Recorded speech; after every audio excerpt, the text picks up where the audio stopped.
Allô tout le monde, vous êtes à l'écoute de HR with Flo. Au menu, nous aurons des discussions, des invités et des conseils sur le monde des ressources humaines et la question de talent. Je me présente, Karine Pelletier.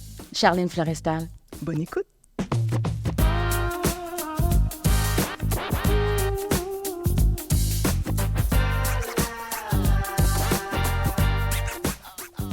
Bonjour Karine. Salut, bonjour Charline. Ah, ça va? Ça va bien, un peu fébrile, un peu nerveuse, je suis très contente d'être là avec toi aujourd'hui. Moi aussi, je suis contente qu'on fait ça. Je suis contente qu'on prend le temps de parler des RH, parler de notre passion, puis de qu'est-ce qu'on fait depuis combien d'années maintenant. On ne va pas nécessairement compter. Ressources humaines pour toi, acquisition de talent pour moi, fait que deux passions. Je pense que c'est important qu'on puisse ensemble partager quelque chose à l'extérieur du travail. Donc, voilà. C'est quoi tu disais encore? Tu disais c'est notre plaisir coupable. C'est un plaisir coupable. Ouais. Donc, on peut parler de ce qu'on aime, de notre expertise, de notre passion, sans être interrompu, sans que les gens y roulent des yeux. Mais là, je parle de peut-être mon conjoint.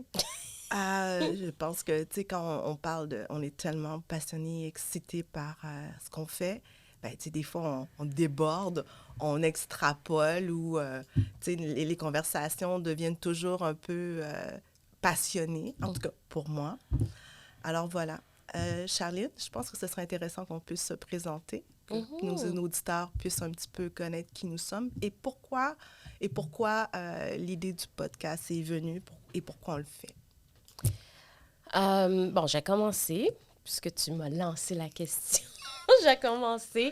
Bon, qui je suis? Moi, je suis dans les ressources humaines depuis plusieurs années. C'est là que je t'ai rencontrée aussi, quand j'ai commencé ma carrière en 2009 en RH. On s'est rencontrés en 2009 ou ça a été un peu plus... Ah oui. Non, c'est vraiment en 2009. Okay. J'ai commencé direct, je suis sortie de mes études. Non, je ne suis même pas sortie. C'est pendant que j'étais dans mes études. Okay. J'ai un collègue de classe qui est rentré en classe en sueur. Je te dis en sueur. Il dit, Charline, je cherche une job. Je finis mon bac bientôt. Je cherche une job. J'arrive pas à trouver. Moi, je suis comme, mon Dieu, si lui a de la difficulté, moi, ça va être... Ça va être quoi? Ça va être quoi? Ouais. So, je me suis dit, bon, moi, je venais juste de commencer mon certificat. Je me suis dit, bon, laisse-moi essayer. Et je me suis essayée, j'ai appliqué à un endroit, j'ai eu une entrevue, j'ai eu la job, puis je t'ai rencontrée.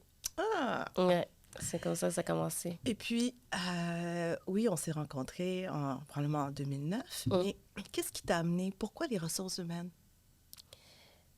Tu sais, moi, c'était un addon. Hein. J'ai eu un moment de rébellion dans mon enfance, okay. Dans mon adolescence. Et puis jeune adulte. Non, ma rébellion a commencé quand j'étais jeune adulte. Ma mère m'a envoyée à Ottawa chez mon frère. Okay. Et mon frère m'a dit, ben, tu vas pas rester chez moi si tu vas pas à l'école. Okay. Je me suis inscrite à l'UQO. Mm-hmm. J'ai regardé, pour mon inscription, j'ai regardé qu'est-ce qu'il n'y avait pas de maths. Ah, OK. C'est un choix. C'était les ressources humaines, relations industrielles. Mm-hmm. Je suis rentrée en relations industrielles et puis c'est de là que ça a commencé. Piqûre, j'ai vraiment tous mes cours. J'ai vraiment aimé. J'ai redéménagé à Montréal, j'ai continué. Mais là, c'est assez, là. J'ai parlé de moi, parle-moi de toi. Dis-moi. Moi, je suis une bleuette dans l'âme.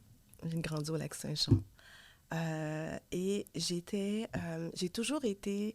Quand tu es adoptée, ce qui est fascinant, c'est que les gens avec qui tu grandis, mes parents adoptifs, sont complètement différents. Et je pense que c'est le concept aussi de la famille. Donc moi, j'ai des parents qui sont extrêmement, très québécois, extrêmement, pas terre à terre, mais très, pas introvertis, mais bref, ils prennent pas beaucoup de place. Mm-hmm. Et moi, j'ai toujours pris énormément de place. Apparemment, avant d'être adoptée, j'étais en Haïti, je pense que j'étais dans une orphelinat. Et puis, mes parents avait adopté 2 enfants, 2 garçons. Donc, j'ai pris la place d'un garçon et puis apparemment, quand j'avais une petite photo de ma famille, donc mes parents avaient envoyé une photo et puis je leur montrais la photo, j'ai dit aux enfants de l'orphelinat, voici ma nouvelle famille et quand je serai au Canada, je vais vous envoyer du pain et du lait. Bon, je crois qu'ils attendent encore la commande. Mais après, j'ai grandi avec mes parents au Lac-Saint-Jean et hormis le fait que on était toujours les seuls, mon frère et moi, au niveau d'être les seuls Haïtiens dans le village. On allait à l'église, la musique s'arrête parce que on rentre, la famille Pelletier rentre dans l'église. Vraiment? Ou on allait à l'épicerie, puis pour une raison que j'ignore, les gens nous donnaient toujours du chocolat, des bonbons. Alors, nous, on était hyper contents. On allait au McDonald's, les gens, regardez, c'est les Pelletier, c'est les Pelletier. Donc, on était vraiment toujours sur le spot. Et quand tu grandis, t'es la seule, ben, t'as aussi le revers des gens qui disent « Ah, regarde qui ils sont, regarde les Noirs, nanana. » Donc, j'ai vécu un moment où ma mère m'a dit un jour « Tu sais, t'es pas haïtienne, t'es pas québécoise, t'es Karine Pelletier. Donc, voilà, t'es capitaine de ton bateau et puis tu feras ce que tu veux dans la vie. » Donc, et ça, je pense que ça a été un moment où il a fallu que je me renforce. Et puis, tu sais, je pense que ma nature de prendre la place, elle a toujours été là. Mais quand tu es la seule personne, tout le monde te regarde, ou tout le monde, ou t'as le spot où tu arrives à un endroit où les gens... Ben, c'est comme tu perds un petit peu ce côté où... ce côté de confiance en soi. Donc, je pense que j'étais bien entourée et avec des amis, tellement que j'étais très bien entourée qu'il y a un moment où j'ai oublié que j'étais noire. J'ai oublié que j'étais différent des autres, tellement j'étais probablement bien intégrée. Donc, le choix des ressources humaines, c'est venu, je pense, je suis quelqu'un de très curieux. On m'a toujours dit, ouais, la curiosité va te tuer. Donc, très curieuse des autres, de poser des questions, de savoir ce qu'ils font. Donc, je pense pour moi, c'était une évidence. Donc, je suis tombée en recrutement vraiment par hasard. Ben, j'avais une spécialité de marketing. Et puis, j'ai commencé ma carrière comme entrepreneur. Mais comment tu t'es retrouvée à Montréal? Comment je me suis retrouvée à Montréal? J'ai fait Lac-Saint-Jean, Québec, Toronto, Montréal. Je suis venue à Montréal pour des choix qui n'étaient pas nécessairement des bons choix à l'époque pour un gars. Un homme! Ouais, je suis venue, je me suis dit, peut-être je vais me rapprocher. J'étais bien à Toronto, j'étais là, j'ai perfectionné mon anglais, j'ai eu du plaisir. Et puis, et c'est quand je suis arrivée à Montréal, j'ai tombé sur un entrepreneur qui cherchait quelqu'un pour développer son agence de placement en soins infirmiers. Et j'ai commencé comme ça, travailler pour lui quelques mois. Et puis après ça, j'ai eu la chance de développer ma propre agence de placement. Donc, le recrutement est venu comme ça. Je n'avais jamais fait. Je connaissais absolument pas le domaine de la santé. Maintenant que c'est rendu mon expertise maintenant, et tout m'a toujours poussé vers le domaine. Donc voilà, alors le recrutement pour moi a commencé comme ça. Et toi, les ressources humaines, est-ce que tu as commencé en ressources humaines directement? Non. J'ai commencé tout début en recrutement. Et ensuite, sincèrement, le recrutement avait tellement changé après la période du COVID. J'arrivais pas à m'adapter au changement qu'il y a eu dans le domaine. Je trouve que durant le COVID, les gens se sont retrouvés et c'est comme le revers de la médaille.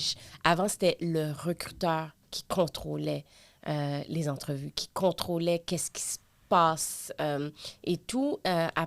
Durant le COVID, je trouve, durant, ben, les candidats ont commencé à prendre le contrôle. Ils ont commencé à se connaître, commencé à connaître ce qui vaut, commencé à connaître comment l'industrie fonctionne. Leurs attentes aussi ont augmenté avec ce qu'on a vécu. Tout le monde, même moi inclus, nos attentes ont augmenté et on est plus informés, je crois. Alors, ça a complètement changé le domaine et j'y arrivais pas. Je trouvais ça, je l'admets, là, je trouvais ça trop dur OK. de perdre autant de contrôle. Alors, je me suis dit, bon, laisse-moi essayer les RH. Alors, je dirais c'est durant la période du COVID que j'ai switché pour aller au RH. Mais, tu sais, j'y pense. Ça m'a fait réfléchir ces temps-ci, tu sais, ma carrière. Je me recherche beaucoup. Est-ce que j'étais à la bonne place? Puis c'est comme ça que j'ai repris contact avec toi.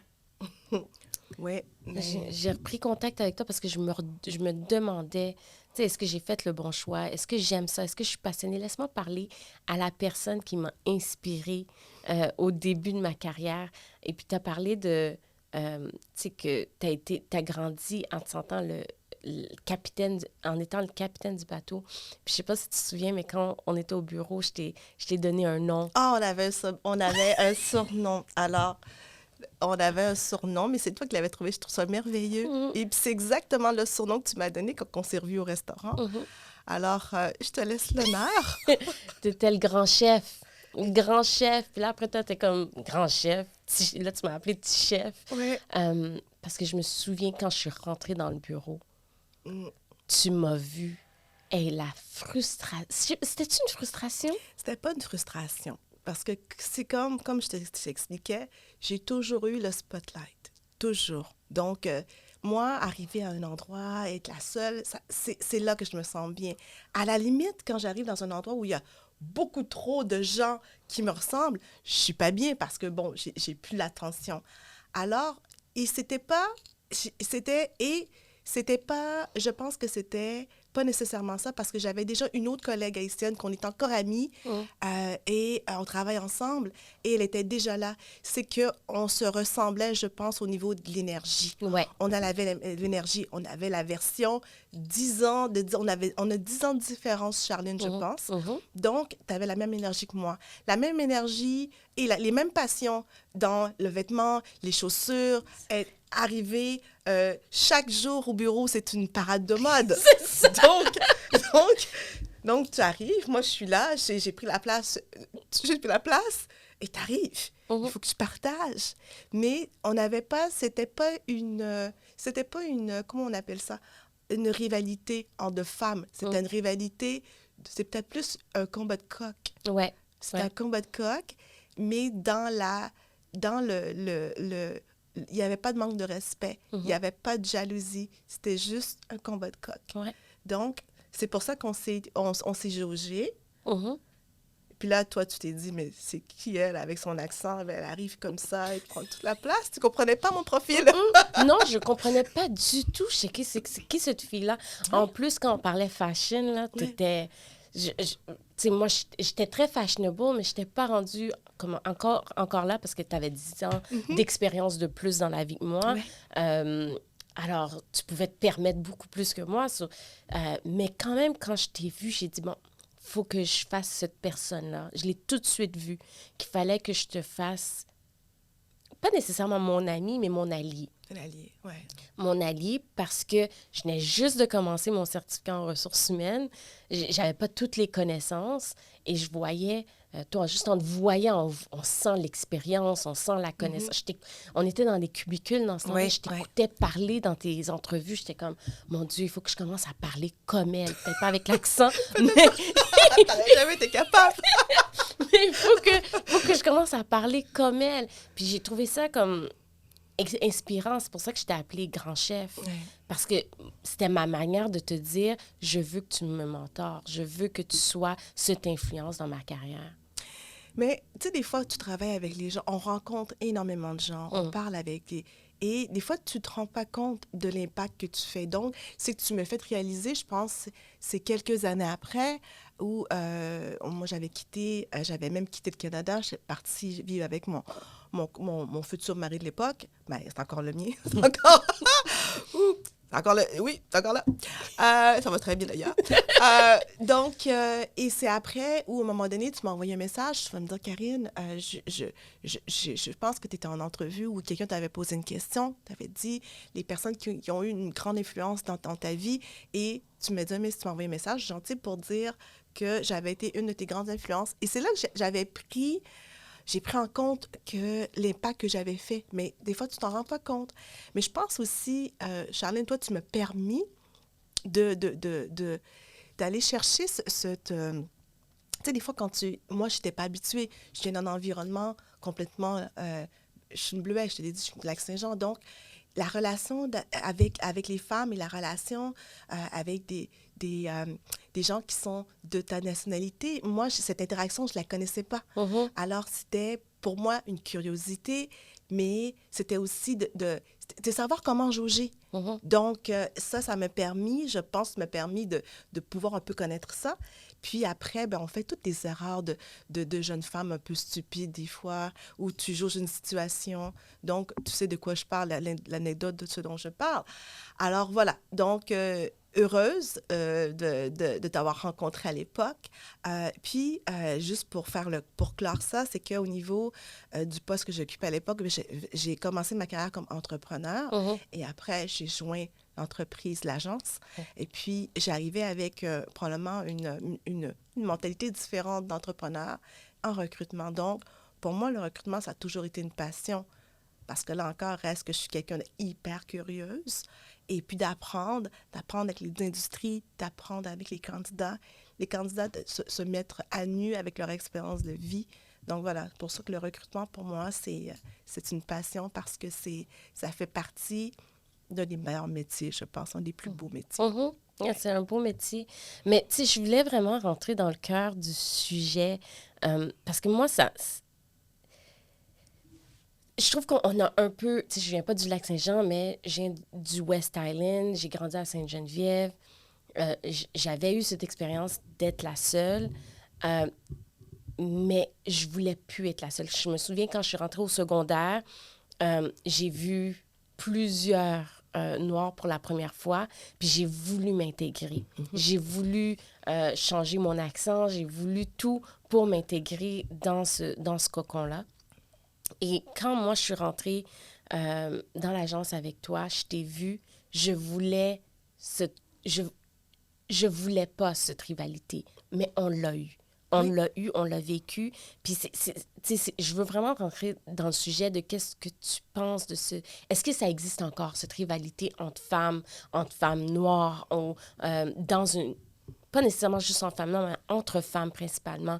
Quand on rentre en entreprise, on voit une autre femme. Ça existe encore, cette rivalité pour toi? Je pense que ça existe, mais peut-être aussi dans différents types d'entreprises. Hum. Alors, on va dire une entreprise plus conventionnelle, avec, que ce soit, disons, on va dire le secteur bancaire, financier, ou des entreprises où il y a beaucoup de hiérarchie. Je pense que cette rivalité existe encore. J'ai eu la chance de travailler dans des startups, j'ai eu la chance de travailler dans l'industrie, probablement, on va dire, plus orientée santé, où le travail entre les femmes était tellement un travail d'équipe. On n'avait pas juste travaillé en équipe, surtout après la COVID ou durant la COVID, que cette rivalité a changé. Et je pense que c'est probablement générationnel aussi. Donc, on parle de cette rivalité à l'époque, voilà 15 ans pour nous. Et nous, on est un peu biaisé parce qu'on est dans le cœur des entreprises. Donc, on a eu la chance de toucher à différents types d'entreprises, différents types de cultures d'entreprise aussi. Alors, oui, elle existe encore, mais je te dirais, ça dépend des types d'industries. Alors maintenant, cette rivalité je pense, c'est comme un peu transformé avec un mot que les gens utilisent à outrance, la bienveillance. Et moi, je trouve que c'est quasiment presque aboli. Parce que je trouve que tout ce qui est... Avec tout ce mouvement de diversité et inclusion, Oui. je trouve que ça nous a rapprochés énormément. En tant que femmes, en tant que diversité aussi, ça nous a rapprochés et ça nous a obligés à se souder. puis à apprendre à se connaître et à vraiment voir que en tant que femme, on est des alliés. Puis c'est pour ça que je crois qu'on voit de plus en plus, tu sais, les femmes de tête, les femmes dans l'action, les femmes... on voit beaucoup plus de podcasts au féminin, les entrepreneurs femmes. Alors, même quand tu rentres dans une entreprise, il y a un comité d'employés de femmes. Alors, je trouve que ça a un peu amené à ce que la rivalité soit plus saine et moins à propos du sexe ou de la couleur de peau, mais une rivalité qui est vraiment entre gens, entre personnes. Comparé à avant, je me souviens, je rentrais dans un cours, je voyais une femme, je me mettais à gauche, elle se mettait à droite, on était à l'opposé. Je rentrais dans un cours, des femmes noires, on se mettait, juste culturellement, on se mettait dans chaque coin de la classe pour pas être ensemble. Et là, je vois vraiment le changement, puis je vois que les jeunes sont en train de changer aussi à ce niveau-là. Les jeunes sont en train de changer, oui. Est-ce que les gens comme nous on fait semblant ou on change vraiment? Donc, je te mets un peu la question et tu as eu la chance de travailler avec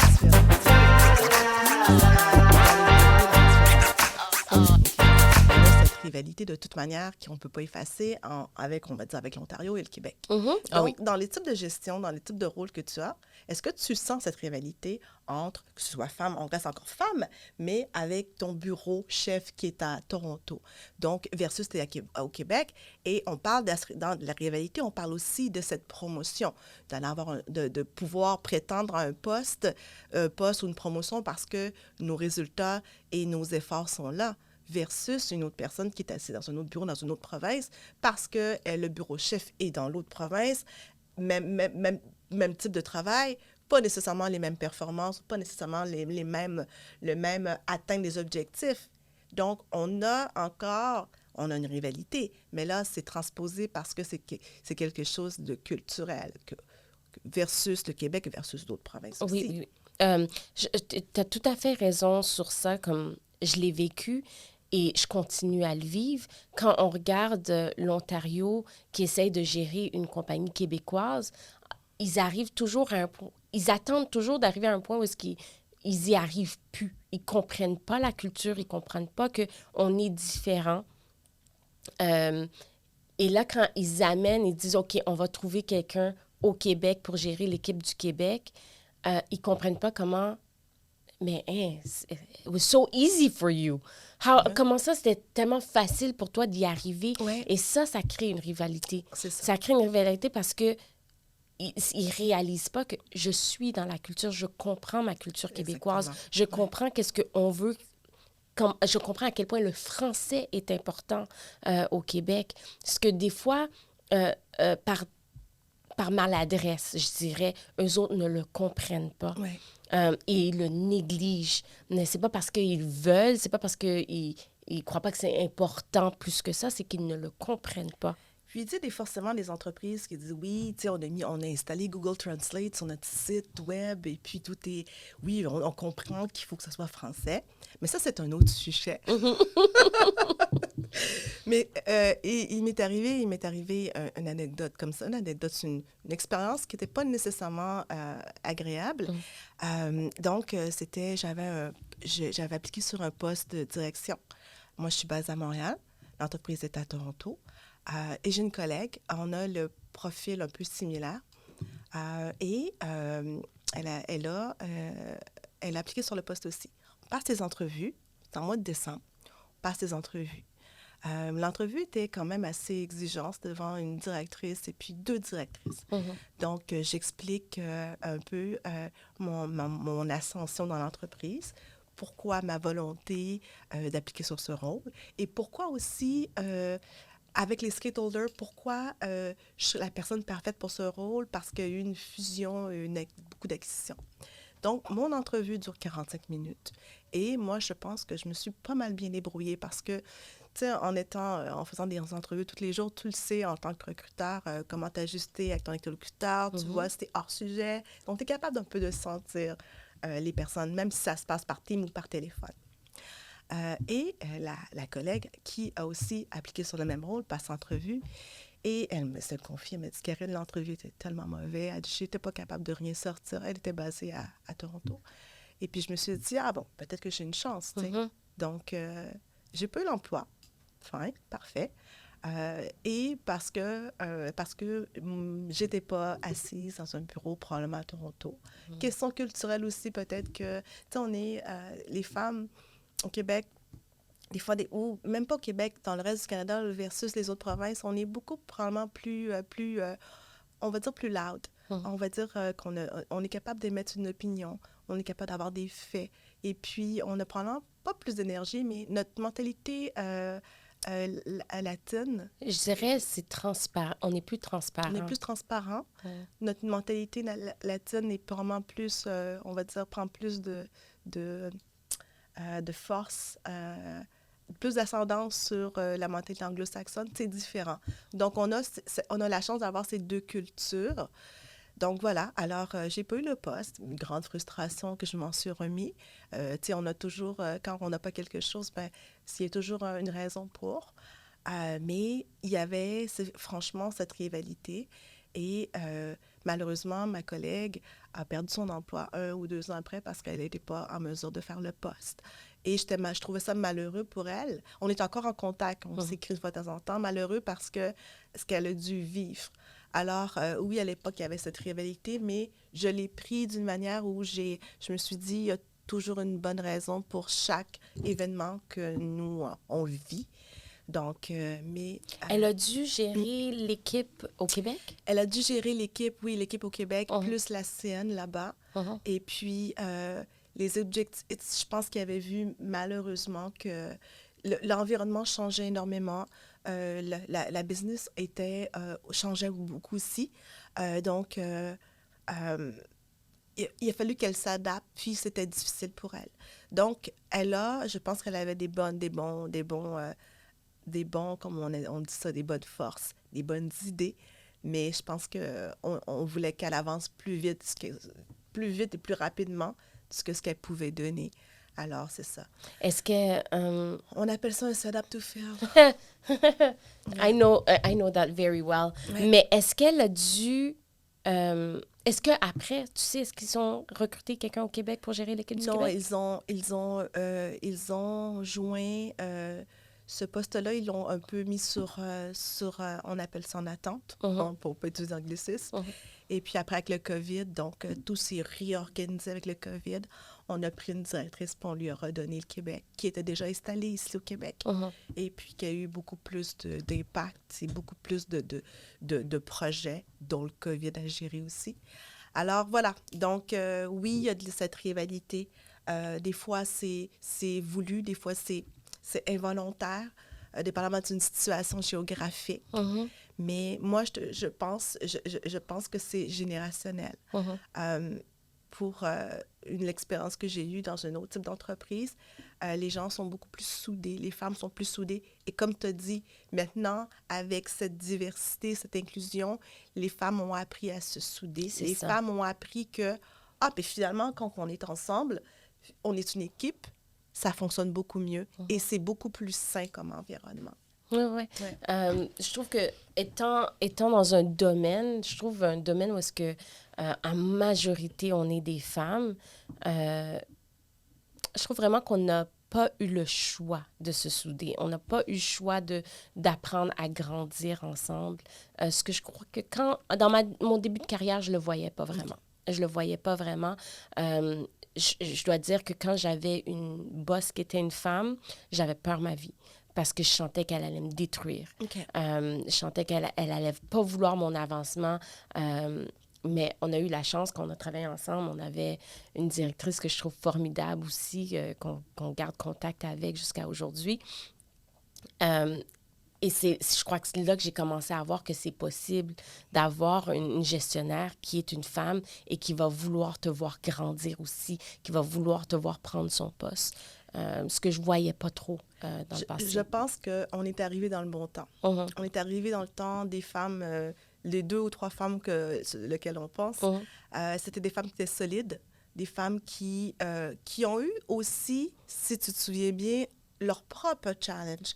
Des fois, ça peut être une question culturelle, ça peut être une question d'éducation.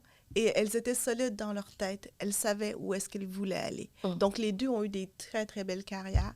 Et je pense que ce serait intéressant qu'on invite une des deux pour qu'on puisse en parler, pour qu'on puisse partager un petit peu leur vécu. Et c'est quand une femme est bien dans sa tête, sait où est-ce qu'elle s'en va, qu'elle peut, je pense, être assez solide pour encourager les autres femmes. Et c'est comme ça que moi, j'ai ressenti... Tu sais, quand on dit assez solide, oui, on peut avoir nos parts, on peut avoir nos incertitudes, mais d'avoir le pied assez lourd pour pouvoir mettre son pied par terre et pour dire, ben, je suis contente qu'on puisse travailler ensemble, puis contente de pouvoir inspirer des gens. Donc voilà, c'est vraiment une question d'inspiration. Puis j'avais une question qui était extrêmement importante. Vas-y. C'est au niveau des leçons qu'on peut en tirer.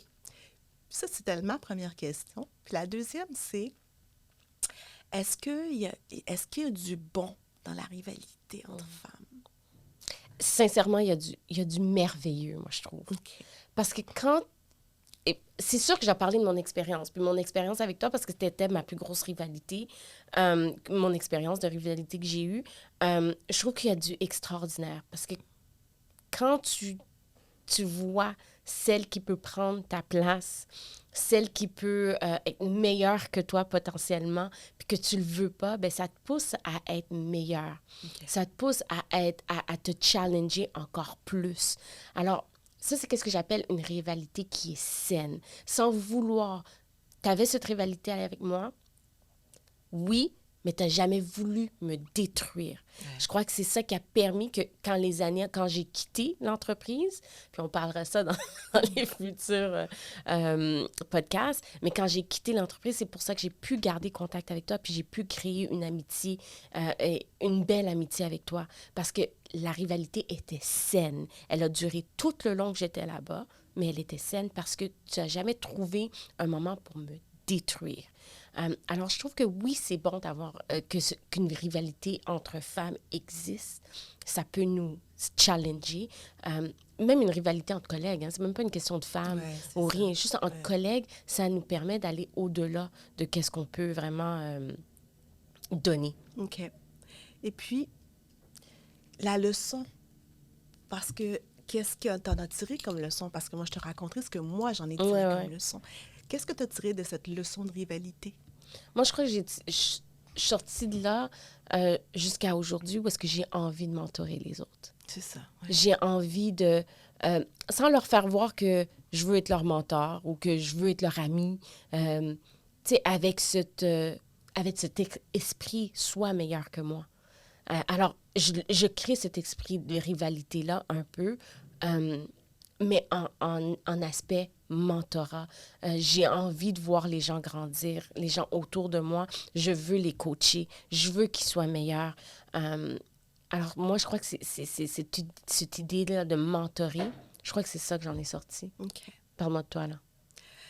Moi, c'est un peu plus compliqué parce que, tu sais, comme je t'ai dit, j'arrive avec cette flamboyance d'être la seule. Et puis après, je me suis posée parce que il fallait que je me trouve. Mm-hmm. Okay. Me trouver, c'est de savoir de m'accepter comme identité et d'accepter un peu la personne que je suis. Ça a pris énormément de temps. J'ai essayé de me déguiser, j'ai essayé de dress down parce que je me suis dit, OK, bon, pour fitter dans une réalité. Et c'est après ta rencontre et après notre incident, que en plus, tu t'en rappelais même pas, que je me suis dit, Karine, il faut que tu fasses attention la manière que pas que tu t'exprimes, mais la manière que tu t'exprimes, la manière que tu as une interaction avec les gens. Parce que tu as tout à fait raison. Moi, j'ai jamais eu envie ou j'ai jamais voulu faire du mal à quelqu'un ou que ce soit dans mes actes, j'ai toujours pris cette responsabilité. Et puis, quand j'ai, tu sais, je te l'ai dit, j'ai toujours suivi de ta carrière de loin. Bon, qu'est-ce qu'elle fait Charline? Mm-hmm. Ses posts sur LinkedIn? qu'est-ce que... Moi, elle a une petite fille, wow! Alors, et de savoir que j'ai pu te blesser sans faire par exprès à l'époque, ben, ça a été notre premier sujet de conversation parce qu'on avait toutes les deux perceptions différentes. Mhm. Donc, oui, moi, ça m'a appris à me poser. Ça m'a appris à prendre du recul. Parce que j'ai dit, je suis quelqu'un qui je prends de l'air, je fais de l'air, Mhm. je prends de la place. Puis, ça m'a juste permis de me ressaisir un peu. Et tout n'est pas bon à dire. Tout n'est pas... Tu sais, Il faut que tu le dises. oui. C'est quoi que tu m'as dit? Puis Qu'est-ce que tu as dit pour me blesser? C'était pas pour te blesser. Écoute, je vais vous raconter, vous allez faire... Oh! Donc, voilà. Charline préparait son mariage. Et ça faisait quelques semaines sur l'heure du midi que tu regardais des robes de mariée. Donc, tu l'as dit tout à l'heure, on était en espace cubicule et puis on voyait un peu tous les écrans de tout le monde parce que, bon, cubicule, mais il faut la performance, il faut voir ce que nos employés font. Alors, ce qui s'est passé, c'est qu'au bout de 2 ou 3 semaines, il y avait tous nos collègues qui se réunissaient toujours à ta place pour regarder les robes de mariée. Donc, voilà. Puis, tu en as passé quelques-unes, hein, une centaine, durant l'heure du midi. Mm-hmm. Et un midi, je suis sur la cuisine, puis je vois que ton écran est ouvert, que tu es assis devant et que tu regardes les robes de mariée. Alors, moi, j'arrive tout bonnement, je m'installe sur le cubicule, puis je regarde. Et t'étais arrêté à une page d'une robe de mariée. Et j'ai dit, « Ah, tu vois, celle-là, moi, je l'aime moins. » Et tu t'es tournée, tu m'as regardé, tu as dit, « Ben, c'est celle-là que j'ai choisie. » La grande solitude, j'ai dit, ben là, ça fait 3 semaines que tu regardes des robes de mariée. J'aurais pu savoir que c'est elle que tu avais choisie. Et je suis retournée à ma place et ça a été un grand mal. Ouais. J'étais tellement désolée et c'était même pas, parce que tout le monde donnait ton avis. Tout le monde, ça fait 3 semaines que les gens donnaient leur avis sur la robe de mariée et moi, je suis tombée sur celle-là. Manque de peau, je suis tombée sur celle que tu avais choisie. Et toute ma vie, tu l'as pas mal pris, mais tu as tellement été honnête et tu m'as regardée, tu as dit, c'est dommage, Karine, c'est celle-là que j'ai choisie. Mais elle dit, je suis bien contente de savoir ton opinion. Mais oui, mais j'étais tellement... Tu sais, j'étais frustrée. J'étais frustrée parce que la fille que je veux devenir, ben la robe que je choisis, ben c'est celle qu'elle aime pas. Puis en plus que tu n'étais vraiment pas impliquée. Tu étais la seule. Tu étais tellement à l'écart. Tu étais tellement... tu n'es même pas venue. Ben, j'étais en France. Oui, c'est vrai, t'es partie. J'étais partie. C'est vrai, ouais. t'étais partie. Est-ce que je serais venue au mariage, sûrement? Je sais pas. Oui, je serais venue. Je serais venue pour m'excuser. Je serais venue, Charline. Je serais venue t'encourager. Et tout ça, je l'ai traîné toute ma vie. Et cette anecdote, je l'ai tellement racontée durant plusieurs soupers. Et c'est pour ça que quand on s'est revus, ça fait un mois et demi, je suis partie à pleurer, Charline. Mais moi aussi. J'étais tellement... contente de te voir, contente de voir la femme que tu étais devenue, tu es super belle. Et puis, c'était une des choses que je voulais te dire. Tu sais, quand tu te prépares le matin, je douche, c'est là que, tu sais, je me mets les idées en place, je dis, il faut absolument que j'en parle à Charline. Mais voilà. Et tu t'en rappelais pas nécessairement, mais moi, je me rappelais parce que c'est là le moment marquant où je me suis dit, il faut faire attention quand tu penses avoir cette relation avec les gens. Des fois, tu vas sortir des énormités. Ben, c'était une énormité. J'en ai quelques-unes comme ça dans ma vie. Mais c'était une énormité que je t'avais sortie. Et c'était même pas pour te blesser. C'était, tu sais, t'es proche avec quelqu'un, tu lui dis les vraies choses et tu te caches pas. Tu sais, j'ai pas été dire à mes collègues, « Oh, ça va, je te l'ai dit en face. » Parce que je suis comme ça. Mais là, j'ai appris à jauger avec la vie. C'est que tu retrouves... Tu sais, je crois que j'ai retrouvé l'enfant en moi qui voulait plaire et que j'ai pas plu. Oui. Puis t'amenais l'enfant en moi qui cherchait parce que j'ai pas eu de grande sœur. Oui. Alors qui cherchait cette grande sœur-là qui pourrait me guider. Mais tu sais, en résumé, Karine, moi, je suis contente qu'on a eu cette rivalité-là, puis qu'elle était saine, puis qu'on est là aujourd'hui, qu'on commence ce podcast qui va avoir plusieurs sujets super le fun. Je suis vraiment... je crois que cette rivalité nous a fait grandir énormément dans notre carrière et en tant que personne. Oui, et fait grandir, puis avoir un impact avec, que ce soit les hommes, les femmes, de pouvoir être en mesure de le partager. Et moi, j'ai une question. Oui, T'as toujours une question. On parle des T'as femmes. toujours des questions. Mais dis-moi, il doit y avoir une rivalité entre hommes aussi, hein? Elle est comment, cette rivalité? Je crois qu'on va devoir inviter un homme un jour pour savoir, mais je pense. c'est sûr qu'il y a une rivalité entre hommes. Elle doit être différente. Elle doit être complètement différente parce que, contrairement, bon, tu sais, généralise, tu sais, les femmes, peut-être, on essaye plus de s'abaisser, d'empêcher l'avancement, mais les hommes, c'est pour permettre l'avancement entre eux. Toi, tu penses que les combats de cop, comme on disait tout à l'heure, tu penses que les hommes aussi vont être plus dans le, comment je pourrais dire, comparer ce qu'ils font, aller chercher l'information, mais pas la partager. Exactement. Donc, il doit y avoir un autre type de rivalité, puis ça va être une autre type de dynamique. Je crois que c'est une dynamique... ben, j'aime croire. Comme il nous faudrait un homme pour savoir, mais moi, j'aime croire que leur rivalité est plus saine. Parce que pour les hommes, malheureusement, c'est plus facile d'atteindre des hauts postes. Alors, est-ce qu'ils ont besoin d'être rivales? Je pense que ça va dans... C'est l'humain en général. Tu sais, de la rivalité, nous, on n'en a pas vécu ensemble parce que dans la rivalité, des fois, souvent, il y a de la jalousie. Alors, est-ce que on a eu une rivalité, probablement, comme on l'a dit, saine, mais est-ce que les autres, est-ce que les hommes, c'est sain? On n'a pas parlé de rivalité, de jalousie parce qu'on n'en a pas vécu, parce qu'encore une fois, c'est notre vécu, il doit en avoir. Donc voilà, c'est une question que j'aimerais poser. À un homme. Moi aussi, parce que je me dis, tu sais, les hommes sont toujours entre eux. Il y a toujours 10 hommes dans un meeting, une femme. Ben pas toujours, mais plusieurs fois. Tu sais, c'est toujours plein d'hommes. Est-ce qu'ils ont besoin de cette rivalité pour réussir?